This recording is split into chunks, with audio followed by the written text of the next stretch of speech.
This is Conor McGregor, and he's about to walk out to the biggest opportunity in his career. This is the fight where he has the chance to either become just another UFC champion or become the biggest superstar the sport has ever seen. And well, a couple of minutes after this, he has fulfilled all of his dreams and just had one of, if not the most effortless performances in UFC history.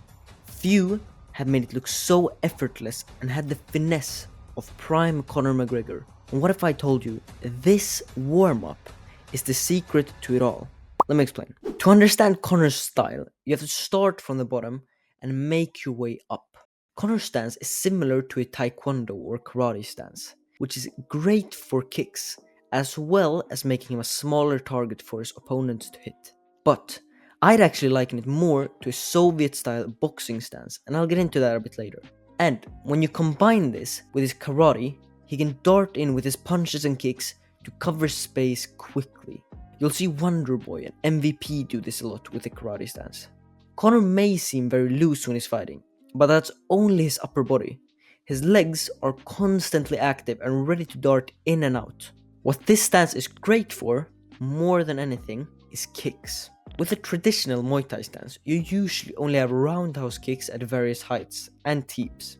The fanciest you'll get is like a spinning back kick.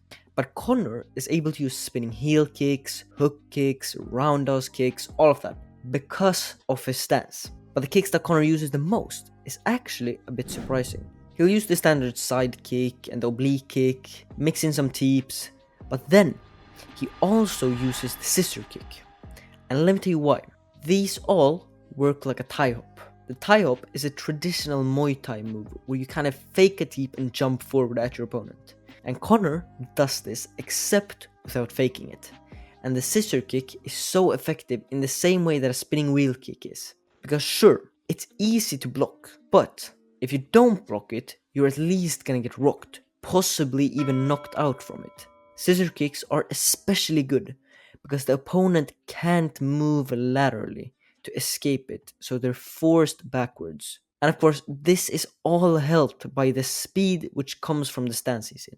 Conor's kicks are phenomenal. He's arguably one of the best kickers in UFC history. The speed, the precision, all of it was great. But what really separates Conor from the rest is his boxing. Now, because Conor was on the taller side of featherweights, he always tried to stay at the end of his reach. And to do this, he's always measuring with his lead hand. This is what allows him to dart in quickly and then jump back. He's very similar to Bivol, because they're both in, out, and in fighters. They'll step in with a punch combo, then immediately out from the counter, and then back in with their counter. They're masters at baiting their opponent. But Conor's way of doing this is very different from most other boxers in MMA. Conor's boxing is very reliant on two things. First one, angles. He is a master of angles. It's how he got Aldo, Alvarez, all of them. Obviously, Conor's a southpaw, and so when he's in an open stance matchup, it's very important that his lead foot stays outside of theirs in order for his left hand to be lined up. Offensively, Conor will usually start with a lead hand punch, followed by his left straight. Now, the reason I didn't just say a jab cross is because Conor doesn't throw a lot of them. He only really throws 1-2s when he's trying to push someone back. What he'll do is very special. Usually, he'll throw an uppercut first. Now, for this to work, he steps with his lead foot outside of his opponent, and then leans his upper body to the right, giving him way more of an angle, to then sneak a right uppercut under the arm of his opponent. Conor's signature weapon, the pullback left hand, works very well because he takes that angle. He either steps to his left if his opponent is throwing a looping punch, or he steps back with his left foot and takes his head off the center line if his opponent is coming with something straight. Either way, he usually manages to hurt his opponent. Another aspect that we don't often see from Conor, but he has shown occasionally, is his great flow boxing. When he has an opponent hurt, but they refuse to go down, Conor has pinpoint precision and just a fluidity that you don't see in most fighters. Now, What if I told you that this warm-up right here is the secret to both of these knockouts? And this comes down to the key to Conor's fluidity, being relaxed. Look at this clip of Conor talking about how he approaches a fight. I'm just trying to stay calm. I'm trying to keep it playful. I'm trying to be like, this is a spar. You know, it's not. That's the reason he can throw all his fancy kicks. That's the reason he can think clearly. That's the reason he's so fluid. It comes down to staying relaxed in there. If you look at Bivol, when he boxes, he's very loose and relaxed, as opposed to like a Japanese kickboxer or a Dutch kickboxer, who are very tensed up. Conor stays loose and relaxed, because when you're tensed up, you can generate a lot of power, but you usually telegraph your punches. Meanwhile, when you're relaxed and just moving fluidly, you end up having a way easier time finding those shots.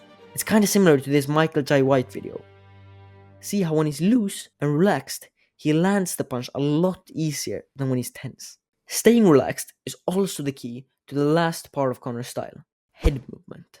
Like all parts of his style, his head movement is also very special, because it's less head movement and more so upper body movement. It's nothing fancy, it essentially comes down to pulling shots.